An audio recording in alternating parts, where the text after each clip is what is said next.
সবাইকে আমন্ত্রণ আন্তর্জাতিক সংবাদে। শুরুতেই জানিয়ে দিব সংবাদ শিরোনাম। তেল আবিবে গাড়ি বিস্ফোরণে ইসরায়েলি নিহত। এরপরেই জানাবো ইসরায়েলি হামলায় আরও এক সাংবাদিক নিহত। আরও জানিয়ে দেব নেতানিয়াহুই যুদ্ধবিরতির সম্ভাবনা নষ্ট করছেন। এরপর জানাবো ট্রাম্পকে কাপুরুষ বললেন এবার কমলা হ্যারিস। আরও জানিয়ে দিব এবার মহাকাশে ব্রিটিশ সামরিক স্যাটেলাইট। তারপরে জানাবো প্রবল বৃষ্টি ও বন্যায় বিপর্যস্ত অস্ট্রিয়া। আর সর্বশেষে জানিয়ে দিব ফিলিপাইনে শনাক্ত হলো এমপক্স। এতক্ষণ জানাচ্ছিলাম সংবাদ শিরোনাম, এবার থাকবে বিস্তারিত। তবে বিস্তারিত খবরে যাওয়ার আগে আপনাদের কাছে অনুরোধ, যারা এখনো আমাদের ইউটিউব চ্যানেলটি সাবস্ক্রাইব করেননি দ্রুতই সাবস্ক্রাইব করে বেল আইকনটি বাজিয়ে রাখবেন। তেল আবিবের গাড়ি বিস্ফোরণে ইসরায়েলি নিহত। ইসরায়েলের রাজধানী তেল আবিবের একটি গাড়ি বিস্ফোরণে একজন ইহুদি নিহত হয়েছে। লোকটি শহরের লর্ড স্ট্রিটে ট্রাকটি চালাচ্ছিলেন। সোমবার ইসরায়েলি পুলিশের বরাত দিয়ে ইরনা জানিয়েছে, রোববার রাতে এক ব্যক্তি যখন তার ট্রাকটি চালাচ্ছিলেন তখন তাতে একটি বিস্ফোরণ ঘটে। স্থানীয়রা বলছেন নিহত ব্যক্তির কোমরে একটি বিস্ফোরক বেল্ট বাঁধা ছিল, যা নির্ধারিত সময়ের আগেই বিস্ফোরিত হয়। এটি সম্ভবত ফিলিস্তিনিদের দ্বারা একটি প্রতিশোধমূলক অপারেশন ছিল। এদিকে বিস্ফোরণে নিহত ব্যক্তির লাশ শনাক্ত করা যায়নি বলেও জানিয়েছে ইসরায়েলি গণমাধ্যম।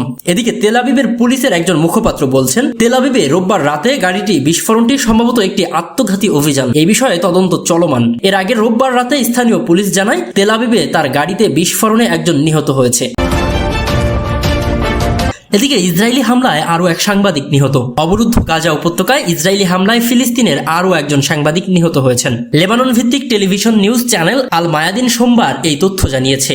খবরে বলা হয়, ইসরায়েলি সেনাবাহিনী গাজা উপত্যকার দক্ষিণে অবস্থিত খান ইউনুস শহরের উত্তর পশ্চিমে খবর সংগ্রহের কাজে ব্যস্ত থাকা সাংবাদিক ইব্রাহিম মেহরাবকে লক্ষ্য করে এই হামলা চালায়। এতে তার মৃত্যু হয়। এই নিয়ে গত বছরের 7 অক্টোবর থেকে এই পর্যন্ত গাজায় ফিলিস্তিনি সাংবাদিক নিহতের সংখ্যা 170-এ পৌঁছেছে। গত বছরের 7 অক্টোবর থেকে ইহুদিবাদী শাসক গোষ্ঠী ফিলিস্তিনি সাংবাদিকদের উদ্দেশ্য প্রণোদিতভাবে লক্ষ্যবস্তু করেছে, যাতে তারা দখলদার সরকারের অপরাধ কভার করতে না পারে। অন্যদিকে মানবতাবাদী সংগঠনগুলো সাংবাদিকদের উপর এই হামলার জন্য ইসরায়েলি শাসক গোষ্ঠীর কঠোর সমালোচনা করেছেন। এদিকে নেতানিয়াহুই যুদ্ধবিরতির সম্ভাবনা নষ্ট করছে। ইসরায়েলের প্রধানমন্ত্রী বেনিয়ামিন নেতানিয়াহু আবারও যুদ্ধবিরতি এবং বন্দি বিনিময়ের জন্য একটি চুক্তিতে পৌঁছানোর সুযোগ নষ্ট করেছেন বলে মন্তব্য করেছেন ফিলিস্তিনের জাতীয় উদ্যোগের পিএনআই মহাসচিব মুস্তফা বারগৌতি। সোমবার বারগৌতিকে উদ্ধৃত করে সামা নিউজ এজেন্সি এক প্রতিবেদনে এই খবর দিয়েছে। পিএনআই এর মহাসচিব এ সময় জোর দিয়ে বলেছেন, যতক্ষণ পর্যন্ত না যুক্তরাষ্ট্র নেতানিয়াহুকে চাপ দেবে ততক্ষণ পর্যন্ত আঞ্চলিক যুদ্ধের আশঙ্কা জারি থাকবে।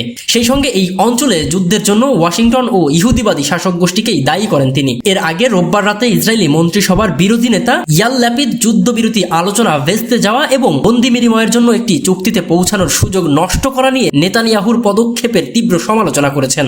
ল্যাপিদ বলেন, নেতানিয়াহু ইচ্ছাকৃতভাবে বন্দীদের মুক্তির জন্য একটি চুক্তিতে পৌঁছানোর সুযোগ নষ্ট করতে চাইছেন। ইসরায়েলি মন্ত্রিসভার বিরোধী দলীয় নেতা বলেন, নেতানিয়াহু যদি বন্দীদের ফেরত দেওয়ার জন্য একটি চুক্তিতে পৌঁছাতেই চান তাহলে ইসরায়েলি আলোচনাকারী দলের জন্য অসুবিধা তৈরি করতে প্রতি 3 ঘন্টা পর পর তার প্রেস বিজ্ঞপ্তি জারি করা উচিত নয়। ফিলিস্তিনি স্বাধীনতাকামী সংগঠন হামাস একটি দীর্ঘস্থায়ী যুদ্ধবিরতি, গাজা উপত্যকা থেকে ইসরায়েলি সেনাদের সম্পূর্ণ প্রত্যাহার এবং গাজার কেন্দ্র ও দক্ষিণ অঞ্চল থেকে ফিলিস্তিনি উদ্বাস্তুদের নেটজারিম করিডোর দিয়ে উত্তরাঞ্চলে তাদের ঘর বাড়িতে অবাধে প্রত্যাবর্তন এসব বিষয়ে জোর দিয়ে আসছে। এর আগে শুক্রবার দোহায় গাজা যুদ্ধবিরতি আলোচনার মধ্যস্থতাকারী হিসেবে কাতার, মিশর এবং যুক্তরাষ্ট্রের প্রতিনিধিরা এক যৌথ বিবৃতিতে কোনো ধরনের ফলাফল ছাড়াই চলতি দফায় আলোচনার সমাপ্তি ঘোষণা করেছে। এবার ট্রাম্পকে কাপুরুষ বললেন কমলা হ্যারিস। মার্কিন ভাইস প্রেসিডেন্ট কমলা হ্যারিস পরোক্ষভাবে সাবেক প্রেসিডেন্ট ডোনাল্ড ট্রাম্পের সমালোচনা করেছেন। রোববার তিনি বলেছেন, আসন্ন 5 নভেম্বরের প্রেসিডেন্ট নির্বাচনে তার প্রতিদ্বন্দ্বী একজন কাপুরুষ। বিরোধীদের হেয় করাটাই তার রাজনৈতিক কেন্দ্রবিন্দু। ভোটযুদ্ধে গুরুত্বপূর্ণ অঙ্গরাজ্য হিসেবে বিবেচিত পেনসিলভেনিয়ায় নির্বাচনী সমাবেশে দেওয়া বক্তব্যে কমলা হ্যারিস এমন কথা বলেছেন। পেনসিলভেনিয়ার সমাবেশে কমলার সঙ্গে তার রানিং মেট ও মিনেসোটার গভর্নর টিম ওয়ালস ছিলেন। পেনসিলভেনিয়ায় সমাবেশ শেষ করার পর শিকাগোর উদ্দেশ্যে রওনা দেন কমলা। শিকাগোতে তিনি ডেমোক্রেটিক পার্টির ন্যাশনাল কনভেনশনে যোগ দেন। সোমবার এই ন্যাশনাল কনভেনশন শুরু হবে। এএফপির এক প্রতিবেদনে বলা হয়েছে, কমলা হ্যারিস ইতোমধ্যেই শিকাগোতে পৌঁছেছেন। এর আগে পেনসিলভেনিয়ার সমর্থকদের উদ্দেশ্যে দেওয়ার বক্তব্যে কমলা হ্যারিস বলেন, কয়েক বছর ধরে এক ধরনের প্রবণতা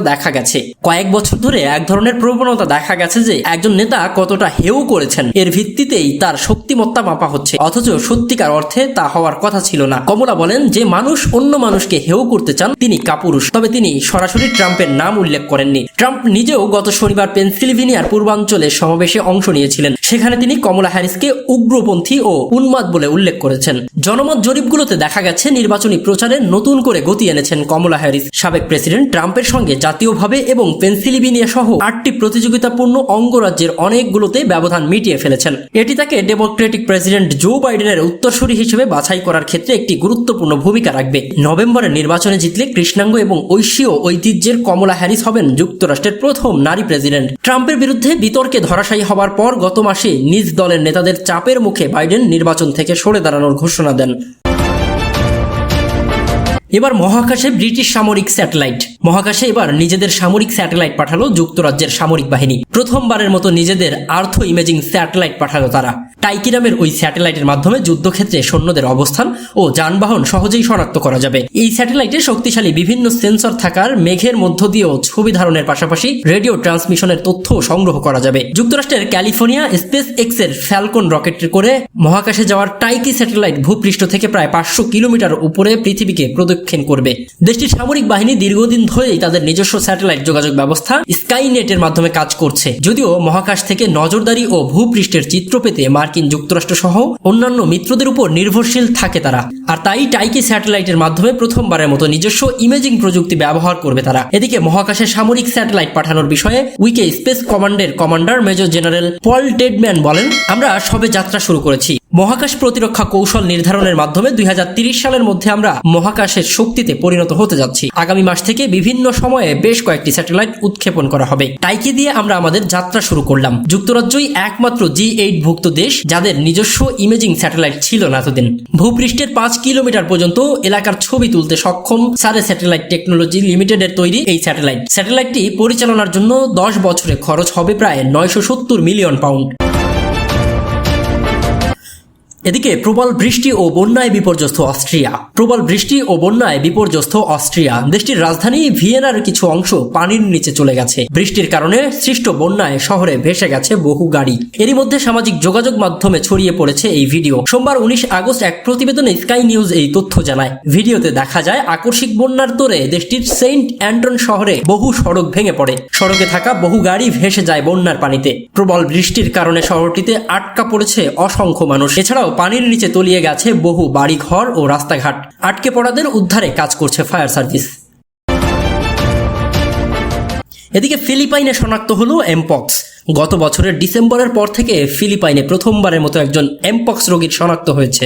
তবে এই রোগী এমপক্সের কোন ধরনের আক্রান্ত হয়েছেন তা এখনো জানা যায়নি। সোমবার 19 আগস্ট এক প্রতিবেদনে আল জাজিরা এই তথ্য জানায়। দেশটির স্বাস্থ্য বিভাগ DOH জানিয়েছে রোগী 33 বছর বয়সী একজন ফিলিপিনো। ফিলিপাইনের বাইরে কোথাও ভ্রমণের ইতিহাস নেই তার। বিশ্ব স্বাস্থ্য সংস্থা WHO গত বুধবার এমপক্সকে 2 বছরের মধ্যে দ্বিতীয়বারের মতো বৈশ্বিক জরুরি স্বাস্থ্য অবস্থা ঘোষণা করে। WHO সর্বোচ্চ সতর্ক ব্যবস্থা হচ্ছে বৈশ্বিক জরুরি স্বাস্থ্য অবস্থা। ভাইরাসজনিত এই সংক্রমণ ডেমোক্রেটিক রিপাবলিক অব কঙ্গোর DRC এবং প্রতিবেশী দেশগুলোতেও ছড়ানোর পর এই সতর্কতা জারি করে WHO।